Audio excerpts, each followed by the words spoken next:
ছোট্ট একটি কালিমা যদি আপনি পড়তে পারেন, পাহাড় সমান অপরাধ থাকলেও নিমিষের ভিতরে ক্ষমা হয়ে যাবে।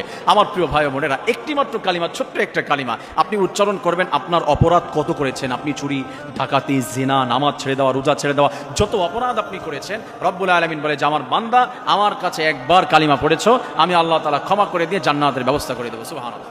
আমার প্রিয় ভাই বোনেরা, রাসূল করিম সাল্লাল্লাহু আলাইহি ওয়াসাল্লাম দিনের ভিতরে একবার নয়, দুবার নয়, 70 বার থেকে 90 বার থেকে 100 বার রাসূল সাল্লাল্লাহু আলাইহি ওয়াসাল্লাম পড়েছেন আস্তাগফিরুল্লাহ, আস্তাগফিরুল্লাহ, আস্তাগফিরুল্লাহ। রাসূলকে বলা হয়েছে, ইয়া রাসূলুল্লাহ, এই শব্দের অর্থ হলো ইয়া রাব্বাল আলামিন, আমি তোমার কাছে ক্ষমা প্রার্থনা করছি।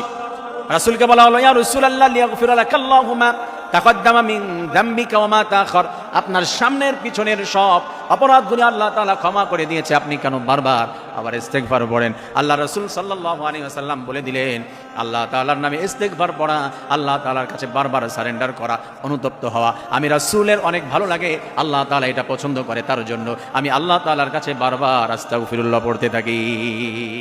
আমার অপরাধ আল্লাহ ক্ষমা করে দিয়েছে, আমি অপরাধ করি না, তারপর আমি এই আল্লাহ তাআলার কাছে এই আমলটি করতে থাকি। আমার প্রিয় ভাই ও বোন, আপনি এই আমলটি যদি করতে পারেন, রাসূল করেছে 70 থেকে 100 বার করেছে আস্তাগফিরুল্লাহ, আস্তাগফিরুল্লাহ, ছোট্ট একটি কালিমা। আমার মনে হয় এটা বলতে যতক্ষণ বলেছি ম্যাক্সিমাম মানুষের মুখস্থ হয়ে গিয়েছে এবং ম্যাক্সিমামের মুখস্থ ছিল, আমি এটা ধারণা করছি। আমার প্রিয় ভাই বন্ধুরা, আপনারা যদি এই কালিমাটি পড়তে পারেন, আপনার সারাদিনের যত অপরাধ, আপনার দিন শেষে, ল্যাপটপটা নেই, যারা কাজ করি, আমরা মোবাইল দিয়ে কাজ করি, আমরা দিন শেষে রিফ্রেশ করি, এটা আমরা দিন শেষে রাতের বেলা ঘুমাতে যাই, আমাদের ব্রেনটা রিফ্রেশমেন্টের জন্য ঘুমিয়ে যাই আমরা, ঠিক তেমনিভাবে আপনি দিনের বেলা যত অপরাধ করেছেন, আল্লাহ তাআলার কাছে আস্তাগফিরুল্লাহ একবার পড়তে পারেন, রব্বুল আলামিন আপনার জীবনের সমস্ত অপরাধ ক্ষমা করে দিয়ে, ফ্রেশ করে দিয়ে, রব্বুল আলামিন আপনার সমস্ত অপরাধগুলি ক্ষমা করে দিয়ে আপনার অন্তরটা সাদা ফকফকে বানিয়ে দেয়।